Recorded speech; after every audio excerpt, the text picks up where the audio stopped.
Bismillahirrahmanirrahim. Alhamdulillahi Rabbil Alamin. Assalatu wassalamu ala Rasulina Muhammad wa ala alihi wa sahbihi wa sallam taslimen kathira.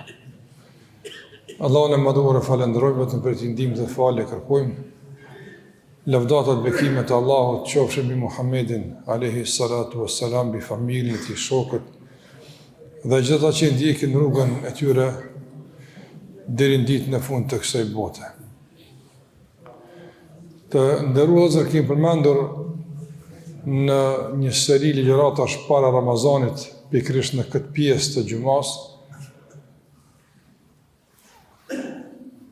se njerëzit në jetën e kësaj bote ballafaqohen me probleme të ndryshme, kriza të lloj-llojshme. Madje ata kanë kërkesa të ndryshme. Dhe kjo është shumë normale, nga se njeriu në jetën e kësaj bote ka nevojë që të sjell tek vetja e tij dobi të caktuara të largon rreziqe që e pengojnë. Mirpo në arritjen e tërë kësaj, jo të gjithë njerëzit e njekin rrugën e duhur. Nganjëherë dikush duke dashur me sjell vetes dobi, i sjell më shumë dëm se dobi, për shkak se ndjek rrugën e gabuar. Dikush duke dashur me jek një rrezik, një dëm nga vetja e tij, i sjell dëm edhe më shumë vetes së tij, për arsye se ndjek rrugën e gabuar. Ne duhet gjithmonë të jemi të vëmendshëm dhe të kujdesshëm në ndjekjen e rrugës së duhur. Cila është rruga e duhur që na shpihet tek dobia? Cila është rruga e duhur që nëse ndjekim, largohemi dhe mbrohemi nga dëmet dhe rreziqet e lloj-llojshme të kësaj dhunjaje. Dhe këtë më së miri ne ka shpjeguar Allahu Azza wa Jalla në Kur'an, po edhe Muhamedi alayhi salatu wasallam në hadithet e tij. Dhe në përgjithësinë këtë pyetje, si i dolën ata që të arrijnë nivelet e suksesit, të arrijnë të largohen nga problemet e caktuara, kemi sjellë rrëfime të ndryshme, të cilat i ka përcjell pejgamberi alayhi salatu wasallam nga e kaluara, që ne të marrim mësime. Dhe kemi thënë se këto rrëfime nuk janë thjesht histori që përcjellet apo një histori që transmetohet, por janë rrëfime të përzgjedhura që Allahu xhalla xhelaluhu ja ka mësuar Muhamedit alayhi salatu wasalam, e që nga këto rrëfime të marrim në mësimet e duhura. Do të vazhdoj edhe sot me të njëjtën, do të thotë me të njëjtin rrugtim, me të njëjtën përpjekje që t'japim përgjigjen e këtë pyetje, si i dolën. E përmenda më herët të nderuar vëllezër se njeriu në këtë dunja ka kërkesa ndryshme. Don të siguron për jetën e tij rahati, shëndet, pasuri, autoritet e shumë të tjera. Por cila është kërkesa dhe qëllimi kryesor njëri në këtë botë, që në bazë të kësaj kërkese dhe në bazë të këtij qëllimi i rregullon pastaj të gjitha kërkesat e tjera? A është njeriu ai që duhet çfarë do kërkesë vjen mend edhe t'i mësyn, apo duhet të ketë një lloj rregulli edhe në kërkesat e tij, edhe në ngritjen e tij, edhe në arritjen e tij? Padyshim se kërkesa më madhore, më e rëndësishme, e pa konkurrencë në jetën e kësaj bote është që të arrijmë ne që Allahu më na dashur. Timi nga ata që Zoti i don, dhe timi nga ata që Allah është i kënaqur me ta. Kjo është kërkesë madhore, nga se nëse Allah është i kënaqur me ty, gjithë të tjerët pastaj nuk janë shumë të rëndësishme. Nga se ka me t'i dhënë Allahu xhallahu ala shumë më të mira dhe shumë më tepër se që ti ki mundësi me i kërku. Kur Allah është i kënaqur me ty, atëre kime qenë i kënaqur ti me veten tonë, me jetën tonë, me krejt çka ki, dhe kjo është më e rëndësishme. Nga se ka raste kur njeriu ka shumë kërkesa të plotësuara, por prapë mbetet i pakënaqur, por prapë nuk është rahat. Prandaj rahatia, lumturia, kënaqësia janë në dorë të Allahut azza wa jall. Ai jap kujt të don.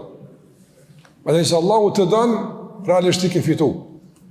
Nga sa atë që Allah dënë dunja, e runë dhe kujdeset për te. Atë që Allahu e dënë, e mbronë në ahirat dhe e ruan nga dënimi i ti, dhe e ruan nga hidrimi i ti. Prandaj kërkesa që Allahu të na don është kërkesë madhore, e rëndësishme dhe me prioritet. E qysh më arrit këtë, ne kemi shpjeguar gjatë Ramazanit në një varg ligjëratash me faktor, me sebepe, qysh e arrin. Por dua sot të flas për diçka shumë praktike. Një rast interesant, por që fundi i tij ka qenë dashnia e Allahut Azza wa Jall. Fundi i këtij rrëfimi është se personi në fjalë ka arritur që Allahu më e dashur.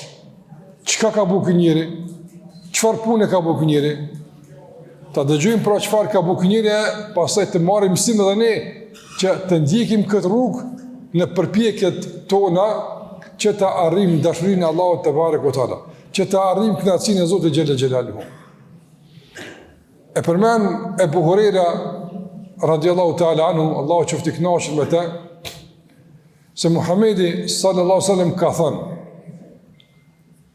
në të kaluarën, flet për njerëz të kaluarën, ka ndodhur që një njeri është nis me e vizitu një vëlla ti, një të afërm ti, një mik të ti, këtë këto të mundshme, se vëlla është edhe ai gjakut, po është ai i besimit, e miku e kështu me radhë, është nis me e vizitu, po ai ka banu në një vend tjetër, në një vendbanim tjetër ka banu, jo aty ku ka qenë ky njeri. Edhe ky është nis me e vizitu. Rrugës, duke shku me e vizitu, nuk ka qenë rrugë e lehtë, është dashur kom me shku, ka pas problemet e veta, por ky ja ka mësy me e vizitu. Dhe rrugës Allahu te barekuhu teala ka dërguar një melek në formë të njeriut. Dhe e ka pyet: ku ja ke mësy kështu? Ku je nis? Ky ka thonë: po shkoj me e vizitu një vëlla timin në filan veni, filan vendbanimi. E ka pyet melekun në formë njerit, ky njeri s'ka di që kjo melek. Po ka menduar që është njeri i zakonshëm, po e pyet çështje që ndoshta mund më ndihmu. Ka thonë: a ki ndonjë nevojë që po shkon me vizitu, a ki diçka që po duhet? Në begati për shembull me marr ndonjë punë me kry, a ki interes pse po shkon? Ka thonë: jo, përveç se e du për hir të Allahut. Kur gjë s'kam interes. E du për hir të Zotit, edhe po shkoj me e vizitu për hir të Zotit. Atëherë meleku i ka thonë: mua Allah më ka dërgu që me të thonë se Allahu xhallahu ala po të don ty sikur ti po e don vllahun tënd. Ky rast i ka disa sërime të rëndësishme. E para, rastet tilla kanë ndodhur në histori. Nuk ka veç ky vetmi. Ka njerëz që ndash për Zotin, vizituar, kanë sakrifikuar. Po ja pejgamberi më ka përzgjedh këtë rast më na përmend.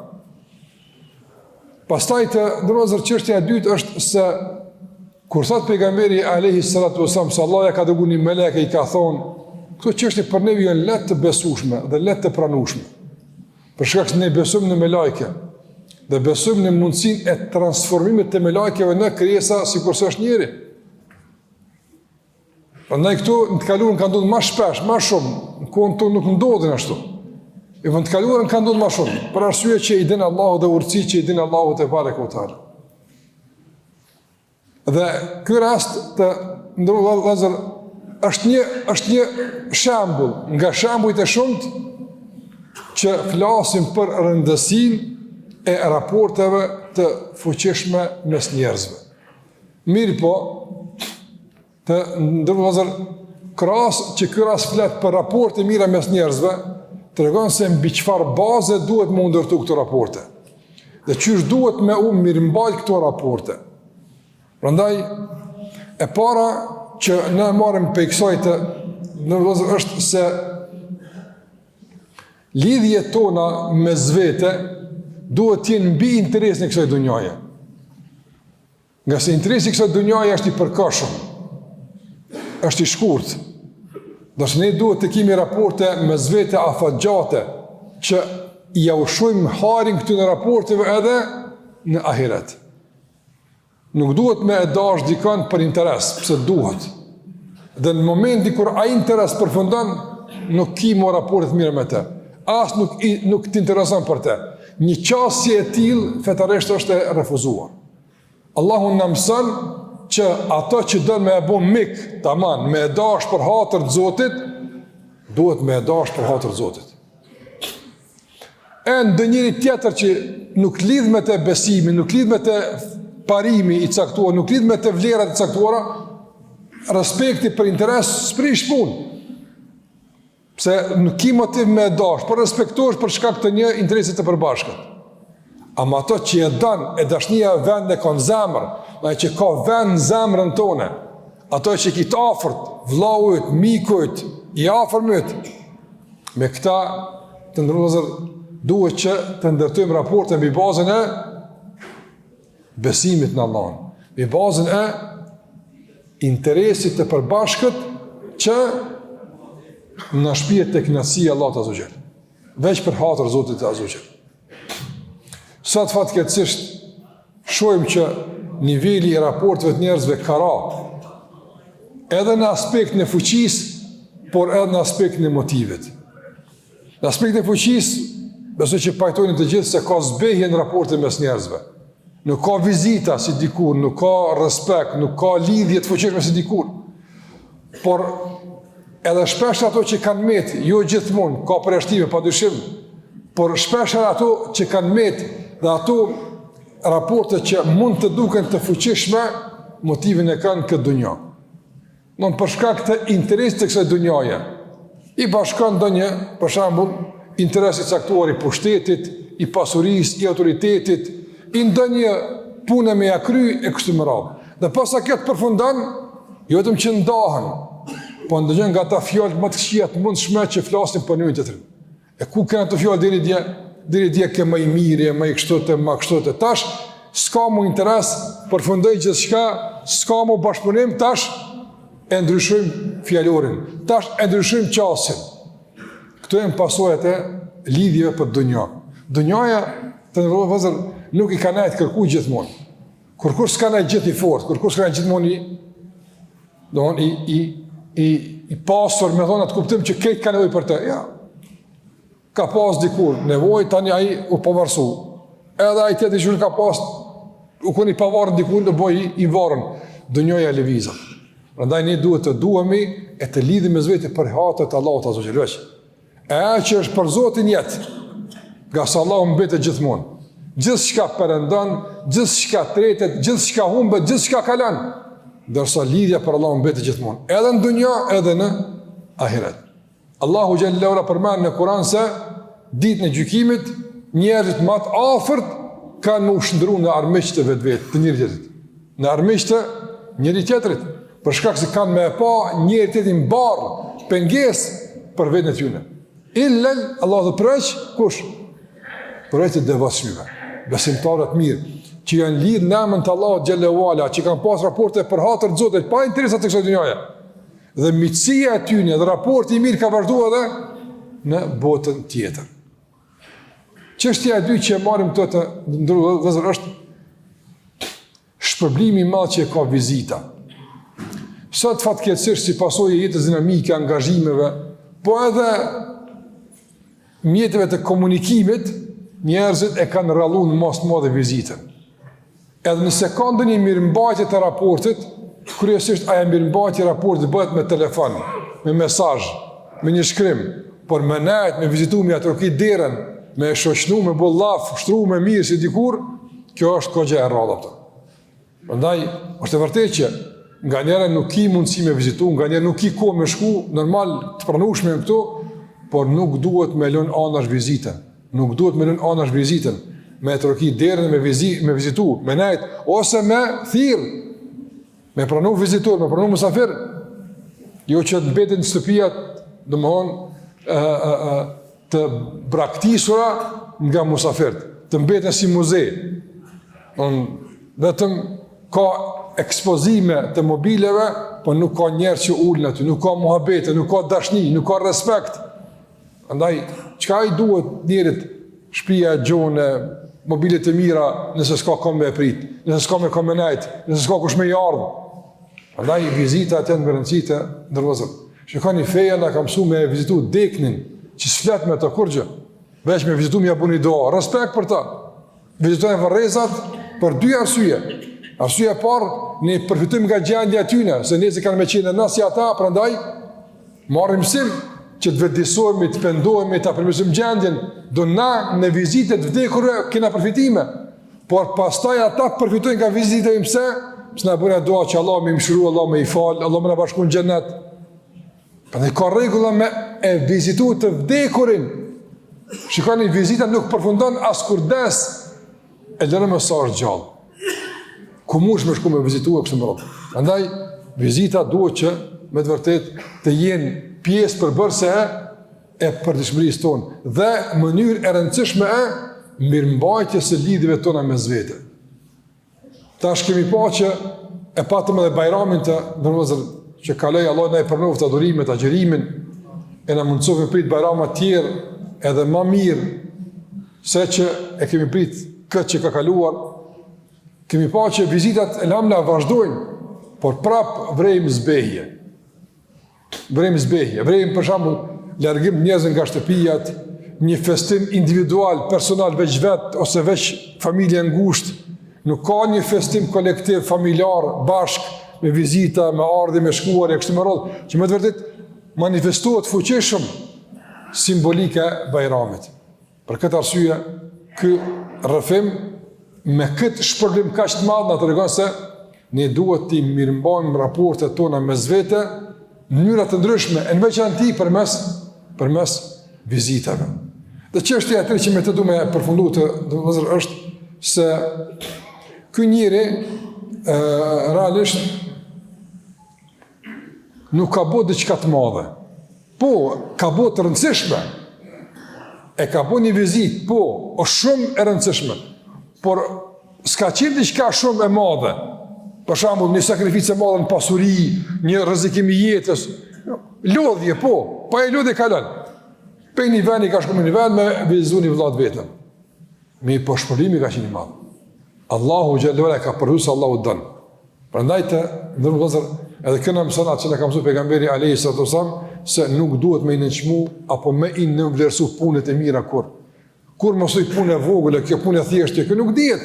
Një vizitë, një ngushëllim, një fjalë e mirë dikujt, një përgëzim dikon, një thirrje dikon mund të jetë shumë e shpërblyeshme për ty tek Allahu azza wa jall. Prandaj shfrytëzoje çdo mundësi me bë mirë. Çdo rast shfrytëzoje me bë mirë. Çdo rast shfrytëzoje me fuqizuar raportin me tjetrin, me të afërmin ton, me akreban, me komshiun, me njerëzit përgjithsisht me gjithë. Shfrytëzoje rastin. Qoftë me diçka thjesht, një fjalë e mirë mund të jetë, një telefon mund të jetë, një dhuratë mund të jetë, domethënse, mirë, po mos e nënçmo asnjë punë mirë. Investoni gjithmonë me këtë çka keni në ruajtjen e raporteve mes vete. Nga se nëse duhemi, Allahu na don. Nëse ndihmohemi, Allahu na ndihmon. Nëse përkrahemi, Allahu na përkrah. Nëse e mëshirojmë njëri tjetrin, Allahu na mëshiron.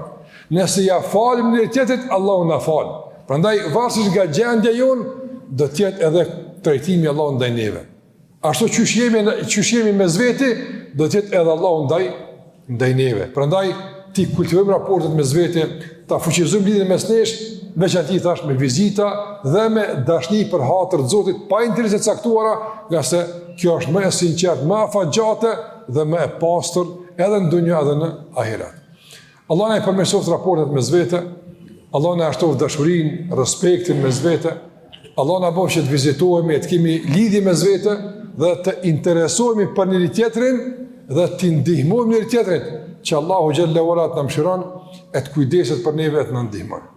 Kaq për këtë pjesë, Zoti ju shpëlbeft. Sa keni mundësi plotësoni të vëzër këtë pjesë, mboshtë sot keni mundësi. Edhe nalt nësa ka vend, besoj nalt mundi me shku se po më duket ka vend lirshëm është nalt me shku, pa u ngarku këtu poshtë, pa edhe poshtë besoj që ka vend. Andaj shizoni kapacitet e xhamisë, mboshni mirë xhamin që të kemi hapësirë gjithë më falë lirshëm. Zoti ju shpëlbeft. Wa sallallahu ala Muhammad wa ala alihi wa sahbihi wa sallam tasliman katira.